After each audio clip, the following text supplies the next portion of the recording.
بسم اللہ الرحمن الرحیم۔ السلام علیکم۔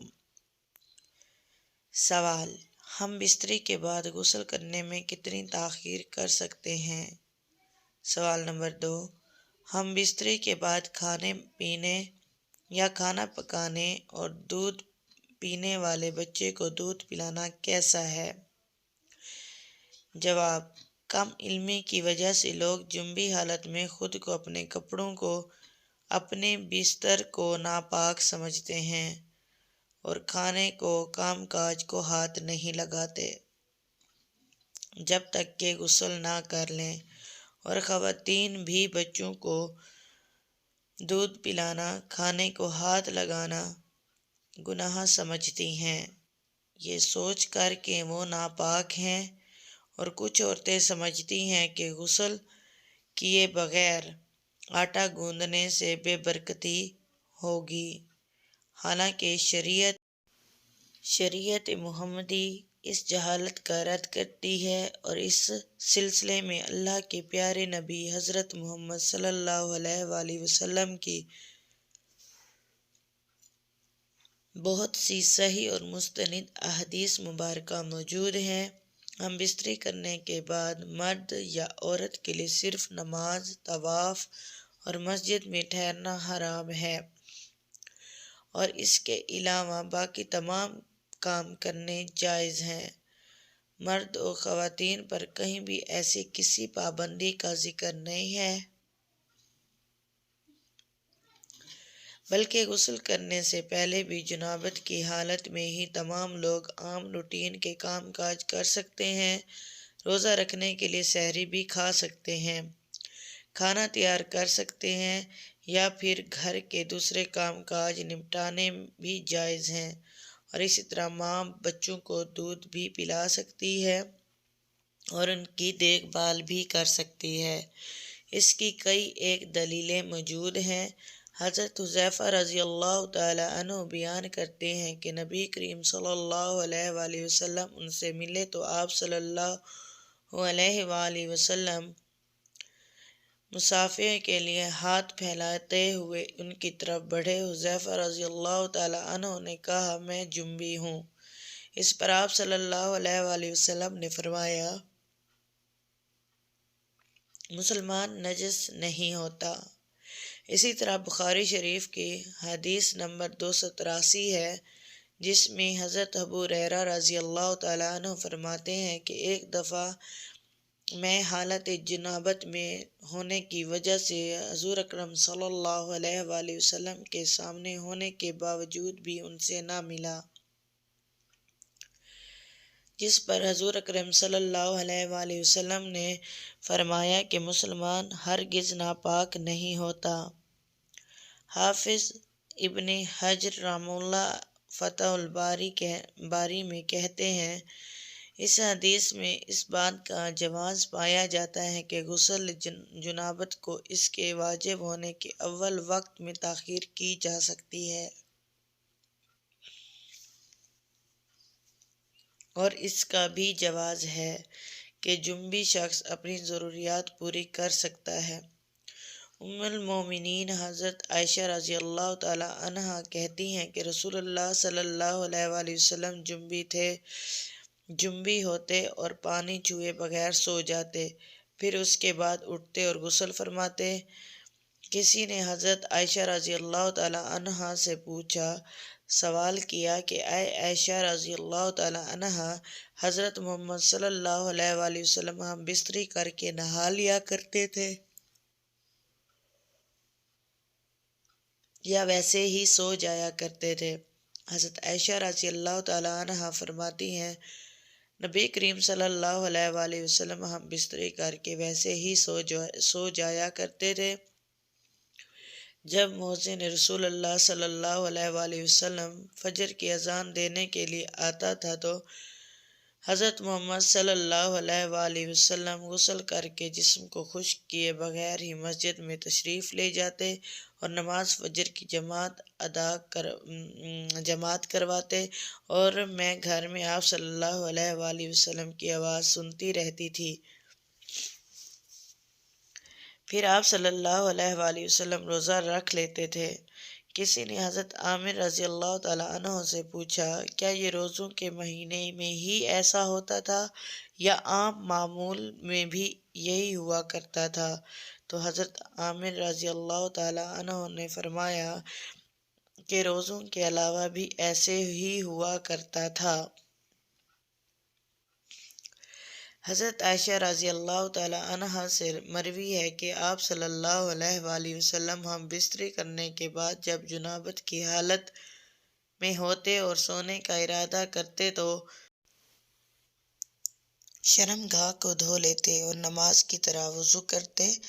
ناظرین گرامی، ہم بستری کے بعد افضل یہی ہے کہ آدمی جلدی غسل کر کے پاک صاف ہو جائے، لیکن اگر نماز کے وقت تک غسل کو مؤخر کر دے تو گناہگار نہیں ہوگا۔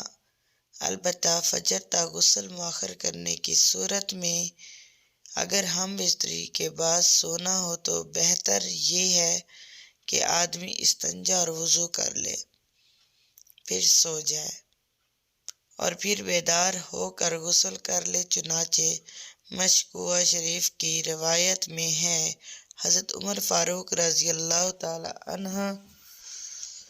عنہ نے سرکار دو عالم صلی اللہ علیہ وآلہ وسلم سے عرض کیا کہ مجھے رات کو جنابت لاحق ہوتی ہے، یعنی احتلام یا جماع سے غسل واجب ہوتا ہے۔ آپ صلی اللہ علیہ وآلہ وسلم نے فرمایا کہ اسی وقت وضو کر کے اس کو دھو کر سو جایا کرو۔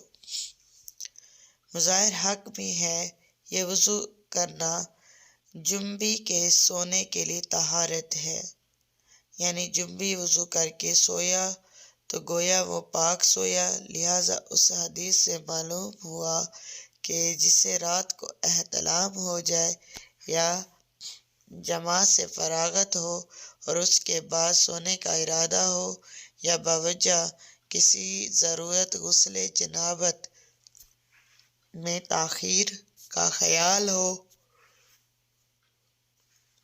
تو ایسی شکل میں جنبی کا وضو کر لینا سنت ہے۔ اتنی بات اور سمجھ لیجئے کہ حدیث سے تو یہ معلوم ہوتا ہے کہ صورت مذکورہ میں وضو کیا جائے، اس کے بعد عضو تناسل کو دھویا جائے، حالانکہ ایسا نہیں ہے، بلکہ صحیح مسئلہ یہ ہے کہ پہلے عضو تناسل کو دھونا چاہیے، اس کے بعد وضو کرنا چاہیے۔ اس شکل میں حدیث کی مذکورہ ترتیب کے بارے میں کہا جائے گا کہ یہاں وضو کرنا اس لیے مقدم کر کے ذکر کیا گیا ہے کہ وضو کا احترام اور اس کی تعظیم کا اظہار پیش نظر تھا۔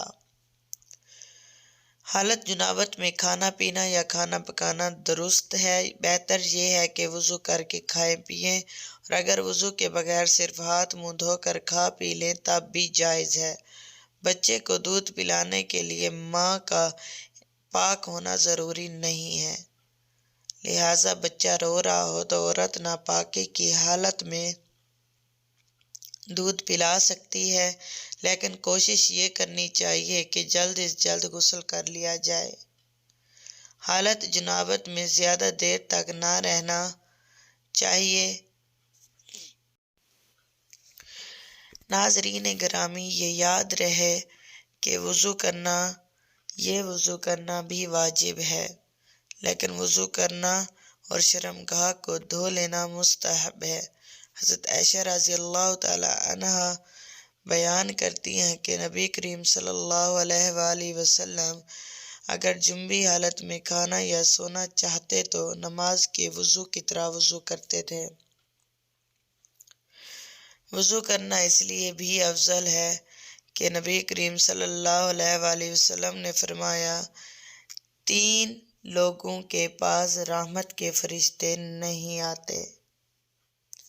نمبر 1، کافر کی لاش۔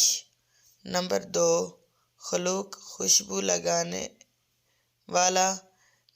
نمبر 3، جنبی شخص جب تک وہ وضو نہ کر لے۔ حضرت عبداللہ بن حضرت عبداللہ ابن مسعود رضی اللہ تعالیٰ عنہ فرماتے ہیں، میں نے رسول اللہ صلی اللہ علیہ وآلہ وسلم سے پوچھا، اللہ کے رسول، کون سا عمل سب سے افضل ہے؟ آپ نے فرمایا، وقت پر نماز ادا کرنا۔ میں نے پوچھا، اللہ کے رسول، پھر کون سا عمل سب سے افضل ہے؟ آپ نے فرمایا، ماں باپ کے ساتھ حسن سلوک کرنا۔ میں نے پوچھا، اللہ کے رسول، پھر کون سا عمل؟ آپ نے فرمایا، اللہ کی راہ میں جہاد کرنا۔ پھر رسول اللہ صلی اللہ علیہ وآلہ وسلم خاموش ہو گئے، حالانکہ اگر میں زیادہ پوچھتا تو آپ زیادہ بتاتے۔ رسول اللہ صلی اللہ علیہ وآلہ وسلم نے فرمایا، اللہ کے فیصلے پر راضی ہونا ابن آدم کی سعادت نیک بختی ہے۔ اللہ سے خیر طلب نہ کرنا ابن آدم کی شقاوت یعنی بدبختی ہے، اور اللہ کے فیصلے پر ناراض ہونا ابن آدم کی شقاوت مطلب بدبختی ہے۔ مزید اس طرح کی ویڈیوز دیکھنے کے لیے میرے چینل کو سبسکرائب کریں، لائک کریں، شیئر کریں، بیل آئیکن کو لازمی پریس کریں تاکہ میری نئی ویڈیو آپ کو وقت بوقت ملتی رہے۔ رسول اللہ صلی اللہ علیہ وآلہ وسلم نے فرمایا، جب دو مسلمان آپس میں ایک دوسرے سے ملتے اور سلام و مصافحہ کرتے ہیں تو ان دونوں کے ایک دوسرے سے علیحدہ اور جدا ہونے سے پہلے انہیں بخش دیا جاتا ہے۔ اللہ تعالیٰ سے دعا ہے ہمیں دین اسلام کے مطابق چلنا سکھائے اور ہمارے گناہ بخش دے، ہمیں سیدھی راہ پر چلائیں، اور میرے چینل کو سبسکرائب کر دیں، لائک کریں، شیئر کریں، بیل آئیکن کو لازمی پریس کریں تاکہ میری نئی آنے والی ویڈیوز آپ لوگوں تک وقت بوقت مل سکے۔ اور مجھے اجازت دیجیے، اپنا بہت سارا خیال رکھیے۔ اللہ حافظ۔